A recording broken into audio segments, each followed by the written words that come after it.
മെയിനായിട്ടും നമ്മൾ അറിഞ്ഞിരിക്കേണ്ട ചില വിഷയങ്ങൾ ഇതിനകത്തുണ്ട്. ഇതിപ്പോൾ നമ്മൾ ഉദ്ദേശിക്കുന്ന പോലെയല്ല, അതിഭയങ്കരമായിട്ട് ഇങ്ങനെ പോയിക്കൊണ്ടിരിക്കുക. ഞാൻ ആദ്യം ഒന്നും ഉദ്ദേശിച്ച പോലെയല്ല, ഇതിങ്ങനെ മറ്റുള്ള മാർക്കറ്റിംഗ് പോലെ ഇതിങ്ങനെ സ്ലോയിലൊക്കെ പോകത്തുള്ളൂ, അങ്ങനല്ല. ഇത് ഭയങ്കര ബൂമിങ്ങാണ് ഇപ്പോൾ ഉള്ളത്. അപ്പോൾ അതുകൊണ്ട് എല്ലാവരും ഇവിടെ ഇരിക്കുന്ന എല്ലാവരും അതിൻ്റെ സീരിയസോട് കൂടി നമ്മളിതിനെ സമീപിച്ചാൽ നമ്മൾക്ക് വരാൻ പോകുന്ന റിസൾട്ട് അമേസിങ് റിസൾട്ടായിരിക്കും. നമ്മൾ ഇതുവരെ ചിന്തിച്ചതുപോലെ ആയിരിക്കത്തില്ല. നമ്മുടെ സാമ്പത്തികമായ ഡെവലപ്മെൻറ്റ് ഭയങ്കരമായിരിക്കും. അപ്പം നമ്മളൊരു കസ്റ്റമറൊക്കെ ചെല്ലുമ്പോൾ, അല്ലെങ്കിൽ ഒരാളെ നമ്മൾ കാണാൻ ചെല്ലുമ്പോൾ നമ്മൾ എന്തൊക്കെ കാര്യങ്ങൾ അറിഞ്ഞിരിക്കണം, ഈ പ്രോഡക്റ്റിനെ പറ്റി എന്തൊക്കെ നമ്മൾ മനസ്സിലാക്കിയിരിക്കണം. അപ്പോൾ അത് നമ്മൾ വളരെ വ്യക്തമായിട്ട് മനസ്സിലാക്കി കഴിഞ്ഞ ശേഷം മാത്രമേ നമ്മൾ ആരെങ്കിലും കാണാൻ പോകുന്നുണ്ടെങ്കിൽ പോകാൻ പാടുള്ളൂ. കാരണം എന്താണെന്ന് ചോദിച്ചാൽ, മാർക്കറ്റിൽ അനേകം വെൽനസ് പ്രോഡക്റ്റുകൾ അവൈലബിൾ ആണ്. പക്ഷേ ഇതുപോലെ ദിവ സീക്രട്ട് സ്റ്റെം സെൽസ് എന്ന് പറയുന്ന ഈ ന്യൂട്രീഷൻ ഫുഡ്, അതായത് ഇതൊരു സെല്ലുലാർ ഫുഡാണ്. അപ്പോൾ ഈ സെല്ലുലാർ ഫുഡ് ഇതുവരെ ഇന്ത്യൻ മാർക്കറ്റിൽ വന്നിട്ട് മറ്റു പലയിടത്തും ഉണ്ടോ എന്ന് എനിക്കറിയില്ല. പക്ഷേ 48 രാജ്യങ്ങളിൽ നമ്മുടെ പ്രോഡക്റ്റ് അവൈലബിൾ ആണ്.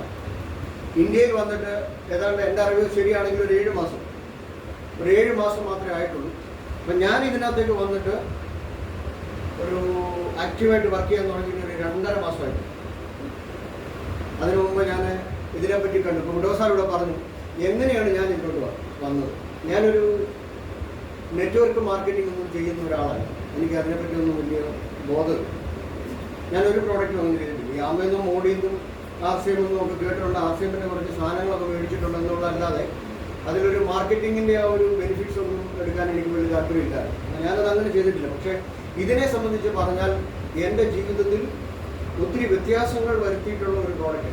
കാരണം എൻ്റെ അമ്മയ്ക്ക് ക്യാൻസറാണ്. ഇത് കണ്ടുപിടിച്ചത് ഒരു 4-5 മാസം മുമ്പാണ്. മൾട്ടിപ്പിൾ മൈലോമ എന്ന് പറയുന്ന ഒരു ക്യാൻസറാണ്. അത് ബ്ലഡിലാണ് ഉണ്ടാവുന്നത്. പിന്നെ ബാക്കിൽ ഇങ്ങനെ പുറത്തൊക്കെ ഇങ്ങനെ കുരുക്കൾ വരിക, അതായത് മുഴ പോലെ വരിക, ഇങ്ങനെയൊക്കെയുള്ള സംഗതി ഉണ്ടായിരുന്നു. ആളിന് തിരിഞ്ഞ് കിടക്കാൻ വയ്യ, മറിഞ്ഞ് കിടക്കാൻ വയ്യ, നട്ടല് വേദന, ഭയങ്കര പ്രശ്നം. ഇങ്ങനെ ഒരു കമ്പ് പോലെ ഇങ്ങനെ ആയി. ഞാൻ ആദ്യം കോട്ടയം മെഡിക്കൽ കോളേജിലാണ് ഇത് കണ്ടുപിടിച്ചത്. അപ്പോൾ അവിടെ ചെന്നു. അവിടെ നിന്ന് അറിയാം നമുക്ക് ഒരു മെഡിക്കൽ കോളേജ് ചെല്ലുമ്പോൾ ഉണ്ടാകുന്ന ബുദ്ധിമുട്ടും പ്രയാസം നടന്നുള്ളത് എല്ലാവർക്കും അറിയാം. അപ്പം അവിടെ കാശ് നമുക്ക് ചിലവാക്കാൻ പറ്റുന്നിടത്തോളം ഞാൻ ചിലവാക്കി. അത് കഴിഞ്ഞിട്ട് അവിടെ നിന്ന് വീട്ടിൽ കൊണ്ടുവന്ന് കഴിയുമ്പോഴത്തേക്ക് പിന്നെ അവിടെ ഞങ്ങൾ നോക്കിയിട്ടൊന്നും വലിയ രക്ഷയൊന്നും കണ്ടില്ല. അവിടെ നിന്ന് പിന്നെ കരിമല ഒരു പ്രൈവറ്റ് ഹോസ്പിറ്റലാണ്. അപ്പോൾ കരിമല കൊണ്ടുപോയി.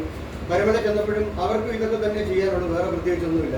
ഈ ഇഞ്ചക്ഷൻ എടുക്കുക, അതിന് മെഡിസിൻ കൊടുക്കുക, ഇതൊക്കെ തന്നെ. ആള് റെഗുലർലി അതങ്ങ് ഡൗണായി അങ്ങ് വരുമോ. ഇത് കാണുമ്പോൾ നമുക്ക് വലിയ പ്രയാസം. അപ്പോൾ അങ്ങനെ അടുത്തുള്ള വീട്ടിലൊക്കെ ആൾക്കാരൊക്കെ വന്നു കാണാൻ തുടങ്ങി. ആള് തിരിയാൻ വയ്യ, അറിയാൻ വയ്യ. അപ്പോൾ അങ്ങനെ വന്നു കഴിഞ്ഞപ്പോഴത്തേക്ക് പല ആൾക്കാരും പറയാൻ തുടങ്ങി, കിടക്കാതെ അങ്ങ് പോയാൽ മതിയായിരുന്നു എന്നുള്ള രീതിയിലൊക്കെ പല ആൾക്കാരും സംസാരിക്കാനൊക്കെ തുടങ്ങി. പക്ഷേ എനിക്ക് അങ്ങനെ പറ്റൂ. അപ്പം ഞാനിങ്ങനെ അന്വേഷിക്കുന്നതാണ് ഇതെന്താ ചെയ്യാൻ പറ്റുമെന്ന് ഇരിക്കുന്ന സമയത്താണ് മോഹൻ സാർ എന്നോട് പറയുന്നത് ഇതുപോലെ മലേഷ്യയിലെ സ്റ്റെം സെൽസ് എന്ന് പറയുന്ന ഒരു സെല്ലുലാർ ഫുഡുണ്ട്. ഇതാണ് നമ്മുടെ സാർ എല്ലാം കണ്ടിട്ടുള്ളത്. സെല്ലുലാർ ഫുഡുണ്ട്. അപ്പോൾ ഇത് വാങ്ങിക്കൊടുത്താൽ ഒന്ന് നോക്കാൻ എന്നോട് പറഞ്ഞു. എനിക്ക് വലിയ താല്പര്യമില്ലായിരുന്നു. പക്ഷെ പുള്ളി പറഞ്ഞതിൻ്റെ അടിസ്ഥാനത്തിൽ ഞാനിതൊന്ന് മേടിച്ചു കൊടുത്തു. അപ്പോൾ ഇതിനകത്തെ പാക്കറ്റിൽ ഇതിനകത്ത് ചെറിയ സാക്ഷിയാണ്. ഇങ്ങനെയാണ് ഇതിനകത്തെ സാക്ഷിയായിരിക്കുന്നത്, ഇങ്ങനെയാണ്. അപ്പോൾ ഇതിനകത്ത് 3 ഗ്രാം 3000 mg ആണ് ഇതിനകത്തുള്ളത്, 3 ഗ്രാം. അപ്പോൾ ഈ 3 ഗ്രാമിൻ്റെ 4 പാക്കറ്റ് കഴിച്ചപ്പോൾ 6 പാക്കറ്റ് കഴിച്ചപ്പോൾ, ഈ 3 ഗ്രാമിൻ്റെ 6 പാക്കറ്റ് കഴിച്ചപ്പോൾ ഞങ്ങളുടെ അമ്മ ഇങ്ങനെ എഴുന്നേറ്റ് നിന്നു. ആളൊരു ഒരു ശകലം സമയം പോലും വീട്ടിൽ ചുമ്മാ 69 വയസ്സ് കഴിഞ്ഞു. 69 വയസ്സ്.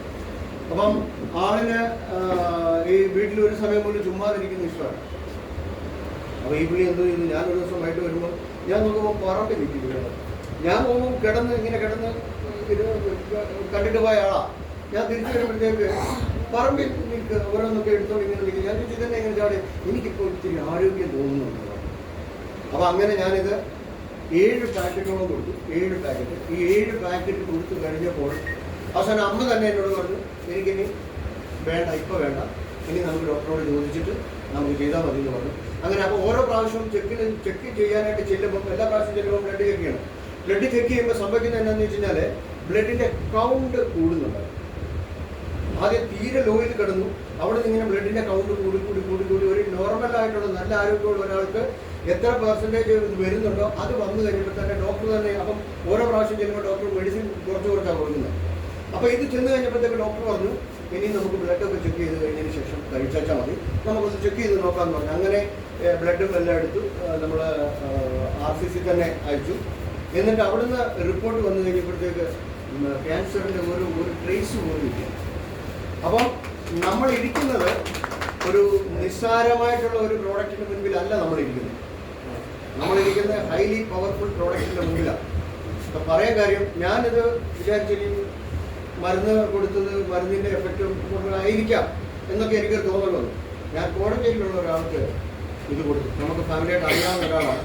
കോടഞ്ചേരിയിലുള്ള ഒരാൾക്ക് ഞാനിത് കൊടുത്തു. അദ്ദേഹം ഈ വീൽ ചെയറിലാണ് അവരൊക്കെ ഇങ്ങനെ ഓടിക്കൊണ്ടിരുന്നത്. ബാത്റൂമിലോട്ട് ചെല്ലും, തിരിക്കും, അങ്ങനെ പോരും, എത്ര മാത്രമേ ഉള്ളൂ.